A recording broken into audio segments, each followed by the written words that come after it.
안녕하세요. 오토기어 김정일입니다. 에디슨 모터스 관련해가지고 중국산 버스, 이런 것들 다시 한번 재조사해야 될 시점인 것 같습니다. 에디슨 모터스가 중국 버스를 얼마나 들여와서 중국 기술에 의존하고 있는지 이것도 전면적인 재조사가 필요하고요. 그 다음에 과연 전기차 관련된 보조금이 얼마나 잘 사용되고 있는지 이런 것들도 전면 재조사가 필요한 상황입니다. 특히 중국산 전기버스가 가격을 부풀려서 들어온다는 얘기가 있어요. 보통 수입 원장에 3억 정도 시세가 적혀져 있는데 실제로 관련업에 종사하시는 분들은 2억 2천 정도가 중국 버스의 실제 거래 가격이다, 이렇게 이야기를 합니다. 이것도 현지에서 판매되는 그 업체의 판매 가격과 수출할 때 실제로 통용되는 가격들, 이런 것들을 조사를 해봐야 됩니다. 이미 운송업체와 그 전기버스를 수입하는 수입업체 간에는 정확한 실가격들을 다 알고 있는데, 이걸 이제 수입 연장에다가 기재를 조작을 해서 요거를 이제 전기차 보조금을 좀 넉넉하게 설정해서 그걸로 혜택을 보게끔 하기 위한 그런 근거 자료로 해서 활용할 가능성이 있어요. 그렇게 한다는 게 아니라. 그리고 또 무역해 보신 분은 아시겠지만 수입 연장에 가격 기재해서 서류 만드는 거는 정말 쉬운 일입니다. 이 서류 한 장만 보고 국민의 혈세를 막 쓴다는 거는 있을 수 없는 일이죠. 전면적으로 철저한 조사를 한 다음에 그 가격대에 맞는 보조금이니까 그 보조금 전체를 그 금액으로 전기차를 사고도 이런 상황이 벌어지면 안 되는데, 얼마 전까지 그런 상황이 벌어졌어요. 보조금이 3억에 넘었기 때문에 이 보조금 3억에 넘는 이 보조금만 받아서 전기버스를 중국산을 수입을 하게 되면 돈이 남았습니다. 그러다가 이제 올해부터 자기부담금 1억이 생겼습니다. 자기부담금 1억을 내고 환경부에서 7천만 원, 지자체에서 7천만 원, 저상버스 보조금 9,200만 원, 이렇게 해서 2억 3,200만 원이 보조금으로 나옵니다. 그러면 이제 2억 3,200만 원에 운송업체가 전기버스를 하나 구입을 하려면 자기부담금을 1억을 내야 되니까 총 3억 3,200만 원으로 전기버스를 하나 공급할 수 있게 되는 겁니다. 공급업체는. 그러면 국산 모델도 그 가격에 공급을 해야 되고, 중국산을 수입하는 수입사도 그 가격에 공급을 해야 됩니다. 그러면 이제 중국 버스가 예를 들어서 2억 2천, 2억 3천에 들어온다 그러면 1억 1천에서 1억 정도가 남는 거예요. 그럼 남는 게 마진이 되는 거죠. 그럼 이렇게 생각을 해보세요. 마진이 많이 남으면 뭐해? 업체에서, 운송업체에서 중국 버스 못 믿어 하고서 안 사면 그만인데. 당연하죠. 똑같이 국산 전기버스, 그 다음에 중국산 전기버스에 1억이라는 자기부담금이 들어가는데, 어차피 1억이라는 돈을 내면, 아니, 국산, 현대라든지 국내에서 인증 절차 잘 밟고 국내 배터리, K배터리를 탑재를 한 안정적이고 서비스받기 좋은 국산 버스를 사용하지, 왜 중국산 못 믿는 그런 품질 문제나 AS 문제가 촉발될 수 있는 그런 전기차를 왜 구입을 하겠냐. 돈이 안 들어가서 최대한 보조금 내에서 구입하고 그걸로 해결할 수 있다 그러면 중국산 생각해보고, 국산은 좀 더 들어야 되는 상황이다 이러면 생각하겠지만 그런 상황도 아닌데, 이유는 딱 하나죠. 뭔가 생기는 게 있기 때문입니다. 모든 인간관계가 생기는 게 없는데 똑같은 돈을 내고 품질을 믿을 수 없는 중국산을 운송업체에서 버스를 이용한다? 그럴 일은 없거든요. 그러면은 업계에 통용되는 중국산 버스의 수입 가격의 실가격이 보통 2억 2천이라는 얘기가 있어요. 2억 2천의 수입을 하게 되면 자기부담금 1억과 보조금 2억 3,200을 합치면 3억 3,200이란 말이에요. 그럼 1억 1,200만 원이 남는 거예요. 그럼 1억 1,200만 원 가지고 이 수입사들이 운송업체에게 뭘 제공을 하겠느냐를 한번 상상해 볼 수 있지 않습니까? 다양한 걸 제공할 수 있겠죠?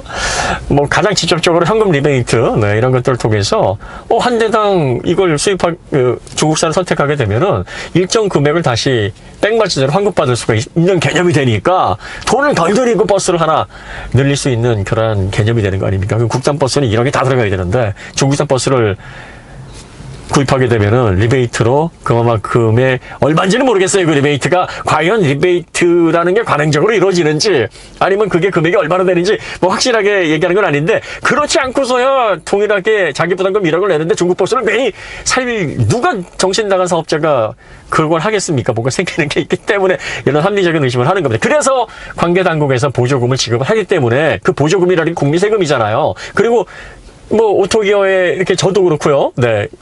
우리 가톡자님들은 다 그 세금을 내는, 납세자들. 권리가 있습니다. 알 권리가 있고, 촉구할 권리가 있어요. 그래서 관계당국에서 과연 보조금을 제대로 쓰고 있는지 이거에 대해서 전면적인 조사를 해라. 첫 번째, 중국 버스가 과연 얼마에 들어오냐. 실질적인 가격에 맞춰가지고 2억 2천만 원이라는 보조금을 낮춰야죠. 중국 버스 들어오는 걸 일괄 적용을 해서 국내 버스 보조금, 중국 버스 보조금 이걸 통일해가지고 똑같이 주면 안 돼요. 아니 2억 2천만 원이다. 이게 만약에 사실로 딱 증명이 됐다 그러면은 보조금이니까 그걸 2억 3,200만 원을 보조금을 주면은 보조금이 그 차 가격을 넘어가 버리는 거 아니에요? 그럼 어떻게 조사를 해봐야 됩니까? 현지에 가서 그 업체의 정확한 가격을 조사를 해봐야죠. 그리고 수입 면장이 아니라 통장 관련된 거래 내역을 조사를 해봐야 됩니다. 이런 거 조사를 하라고 나라의 이렇게 관계 당국에서 또 공권력을 가지신 분들에게 힘을 실어드리는 거 아니겠습니까? 그 귀한 돈을 눈먼 돈처럼 이렇게 막 중국 업체 배불리는데 수입 업체 배불리는데 쓰게 하면 되겠습니까? 안 됩니다. 그러니까 정말 얼마에 거래가 되는지 그리고 국산 전기 버스와 차익이 얼마인지를 명확하게 조사를 해보셔야 돼요. 예를 들어서 중국 버스는 2억 2천인데 국내 업체에서는 3억 3,200에 딱 맞게 그래서 딱 규정된 마진만 남기고 그 가격에 공급을 한다 그러면 국내 버스를 구입하는 업체에게는 2억 3,200만 원이 그대로 지급이 돼야 되지만 중국 업체, 중국 버스 관련해서는 그 실질적인 가격에 맞게 보조금을 줄여야 됩니다. 그러지 않고 그걸 일률적으로 주게 되면 자기 부담금 1억에다가 이게 어떤 식으로 누구 주머니에 남는 그 마진이 분배해서 들어갈지 모르는 건데 그 귀한 세금을 그렇게 낭비할 수 없죠. 자, 그 다음에 이것도 굉장히 중요하게, 돈도 중요하지만 그것보다 더 중요한 게 제가 계속 중국 업체들의 인증 절차에 대해서 얘기를 하는 게 중국은 무슨 굴기, 수소 굴기, 뭐 전기차 굴기 하면은 관계당국에서 일단 시작하면 지원을 할게. 모든 금융권에 대한 권리를 중앙정부에서 갖고 있기 때문에 중앙정부에서 일단 가자 하면은 중국에서는 보조금에 막대한 자금을 풉니다. 그럼 막대한 자금을 풀어서 그 막대한 자금의 혜택을 얻기 위해 수많은 업체들이 난립을 합니다. 중국의 전기차 관련된 업체만 300군데가 넘어요. 300군데가 넘는 이 업체들이 왜 생겨났겠습니까? 우리나라처럼 자동차 오토모티브 인증이 정말 까다롭고 여기에다가 뭐 환경부 관련된 다양한 안전규정과 주행거리 인증 거기에다 전파법까지 다양하게 이런 인증들을 다 통과를 하려면 업체들이 난립할 수가 없어요. 뭐 남는 게 있고 이런 인증을 다 거쳐가지고 차를 만들면은 마진이 막한데 누가 이런 사업을 하려고 하겠습니까? 하지만 중국은 규제가 스타트업, 산업의 혁명, 산업의 혁신, 특정 산업의 파일을 넓히는데 발목을 잡는다. 이걸 처음부터 생각을 했기 때문에 최소 규제로 자동차, 전기차 산업을 육성을 합니다. 그러니까 안전규정과 관련해서도 이 대한민국 같은 안전규정 인증 절차는요, 오토모티브 국제 규격에 맞는 그런 부품들을 사용하고 그 시험 성적을 내야지만 허가가 나옵니다. 그게 자동차의 운행 조건으로 해서 도로를 달릴 수 있는 그런 허가가 나오는데 지금 중국은 그렇지 않아요. 중국은 가정용에 들어가는 전자제품에 들어가는 뭐 PC에 들어가는 태블릿에 들어가는 이런 액정이라든지 모니터 그리고 또 PCB, 디지털 반도체 이런 것들 집어넣어도 돼요. SSD, 뭐 하드디스크 이런 것들도 일반 전자제품용, 커넥티드 가전용 이런 것들을 그냥 집어넣는단 말이에요. 근데 이런 것들은 뭐 방진, 방수, 그리고 또 진동, 가혹 테스트, 온도 충격 테스트 이런 것들을 전혀 받질 않습니다. 근데 자동차는 영하의 온도에서 고온의 온도 충격의 상황, 그리고 비가 오는 그런 수분에 노출되는 상황, 그 다음에 각종 지역에서 정말 수많은 진동과 그런 방진 상황에서 먼지를 뒤집어 쓰는 그런 상황에서 가혹적으로 운행이 되어야 되기 때문에 산업표준 중에서도 가장 강력한 기준이 적용이 되는 분야입니다. 그래서 이러한 기준을 통과를 해야지만 오토모티브 인증을 해요. 전기전자 같은 경우는 ISO 26262 같은 인증이 정말 까다롭습니다. 이 전자제품에 밀 STD810G 테스트라고 있어요. 이게 밀리터리 테스트라 그래서 이걸 통과하면은 군용으로도 사용할 수 있을 만큼 신뢰도가 높다 그러는데 거기에 뭐 드롭 테스트도 있고 온도 테스트, 극저온 테스트, 극고온 테스트, 온도 충격 테스트, 방수, 수분 테스트 많아요. 이것보다 오토모티브에서 규정하는 또 특히 전기전자 관련된 ISO 26262 이 인증이 더 엄격합니다. 그러니 이 인증을 통과하는 비용이 굉장히 많이 드는데 중국에서는 아예 이런 인증 자체를 의무사항으로 규정을 하지 않아요. 의무사항으로 규정을 하지 않으니까 그냥 가정용 반도체를 전기차에다가 그냥 실어도 되는 겁니다. 그러니까 전기차를 만드는데 뭐 500만 원, 600만 원짜리도 나오고요. 뭐 1000몇백만 원이면 그냥 꽤 근사한 전기차를 만들 수 있고, 전기버스도 마찬가지예요. 전기버스 같이 공공이 이용하는 그런 상용차 같은 경우에는 대한민국에서 이 보통 승용차보다 더 엄격한 인증 절차를 밟아야 되는데, 중국엔 또 그런 게 없어요. 그러니까 그쪽의 산업 육성 정책 자체가 그런 분위기라는 거죠. 그럼 이런 분위기에서 이런 안전 인증을 제대로 받지 않은 전기버스들이 무분별하게 국내에 들어오는데, 국내에서 이거를 다시 재검증을 해야 되지 않겠습니까? 지금 국산 전기버스는 18개 안전인증을 따로 받아야 됩니다. 그리고 여기에 더해서 환경부가 규정하는 주행거리, 이것도 인증을 또 받아야 됩니다.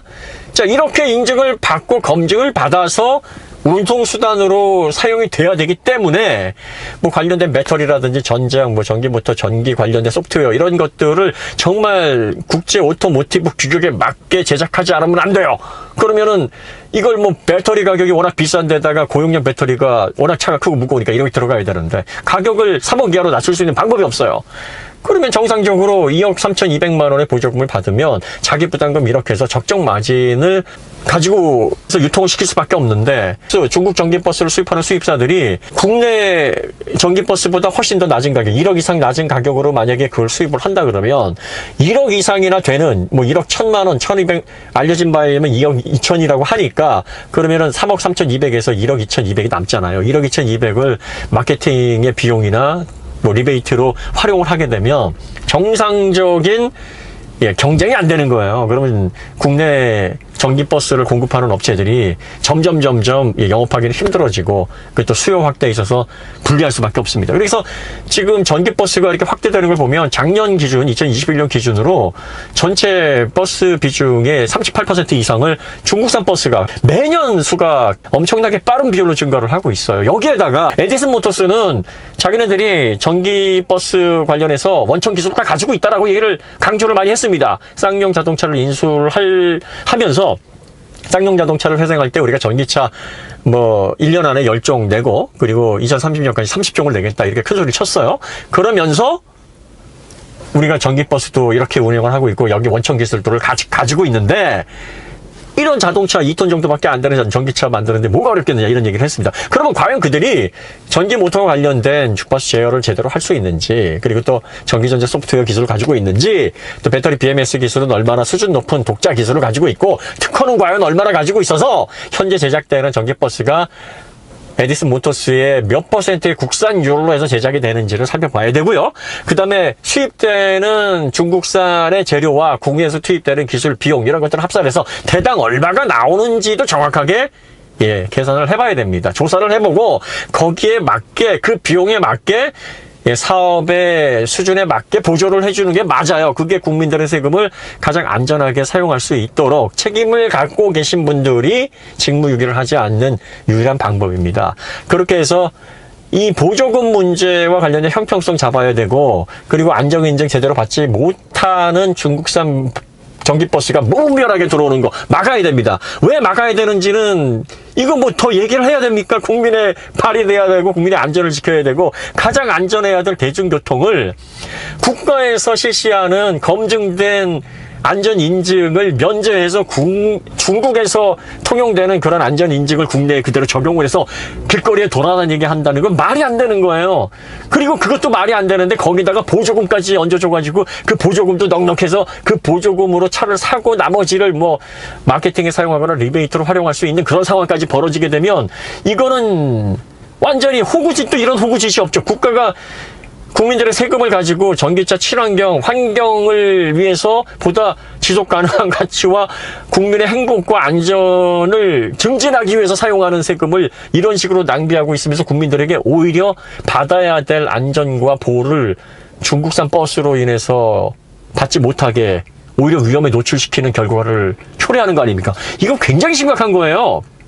그러니까 자, 다시 한번 정리해드리면 중국산 전기버스가 합당하게 보조금을 가져갈 수 있도록 그 보조금을 얼마나 책정해야 되는지 그 중국 전기버스의 원래 가격을 조사를 해봐야 됩니다. 정확하게 조사를 해봐서 그것이 뭐 2억이든 2억 2천이든 2억 5천이든 그 가격 내에서 국내 전기버스와 공정한 경쟁이 될 수 있도록 보조금을 차등 지급을 해야 합니다. 이게 첫 번째고요. 두 번째는 18개 항목의 안전 규정을 국내 버스가 받는 것처럼 다시 받게 해야 됩니다.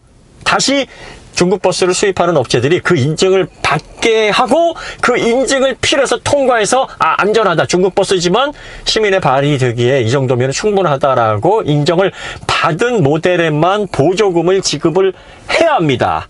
이 두 가지가 해결이 돼야 되고요. 그러니까 이렇게 많은 사람들이 자동차 분야는 자신의 재산 개념이고 공공으로 이용하는 그런 소비재가 아니니까 자동차에 관심은 많은데 이 버스는 어쩌다가 이용을 하는 거고 그리고 또 내 재산이 아니다 보니까 이게 사각지대에 있단 말이에요. 특히 전기버스, 친환경 관련해서 이런 여러 가지 보조금 나오는 거 일반인들은 잘 모릅니다. 그러니까 이런 것들을 계속 이슈화시켜서 정말 그 보조금이 지급될 용도에 맞게 지급이 돼야 되고 또 그게 지급이 됐다 그러면 그만한 혜택을 국민들이 얻을 수 있도록 관계당국에서 철저하게 그 보조금을 지급할 대상을 선별해야 됩니다. 더 이상 눈먼 보조금이다, 땅짓고 헤엄치기다 이런 식의 얘기가 나오면 안 돼요. 이참에 에디슨 모터스 쌍용차 인수를 하면서 여러 가지 잡음이 많았지 않습니까? 이참에 관련해서 자동차 관련된 안전 부분 그리고 또 잘못된 관행이나 보조금 이런 부분에 대한 문제점들 다 하나씩 찾아내서 다 바로 잡아야 됩니다. 중국 버스 관련해서도 전기버스 관련해서도 이 부분 다시 한번 관계당국에서 짚어내시고 보조금 확실하게 차등 지급을 통해서 공평하게 그 보조금을 통해 국내 사업이든 중국 버스를 수입하는 수입사든 공정한 경쟁할 수 있도록 해주시고 그것보다 더 중요한 건 안전하게 시민의 피해가 없게 국내에 철저하고 아주 세밀한 안전 규정을 중국 버스가 들여와서 그걸 다 통과를 한 다음에 그 통과된 버스만 노면에 그 도로를 다닐 수 있게 이렇게 해주시면 됩니다. 그러면 중국산 버스 보조금 들어가는 거 뭐 문제가 되겠습니까? 지금 글로벌 시대인데 품질만 좋으면 중국산이면 어떻고 베트남산이면 어떻고 안드로메다산이면 어떻습니까? 그 결과가 중요한 겁니다. 굉장히 중요한 내용이니까 관계 당국에 계신 분들이 이런 분들에 대한 종합적인 재조사 그리고 또 전면적인 제도 개편 이런 것들 강력하게 저희는 촉구를 해드리고요. 또 이 영상을 보시는 분들도 관련해서 이런 내용에 대해서 자각을 많이 하시면서 목소리를 크게 내셔야 됩니다. 매우 중요한 이야기입니다. 자, 오늘 이야기는 여기서 마치도록 하고요. 더 좋은 콘텐츠로 찾아뵙겠습니다. 감사합니다.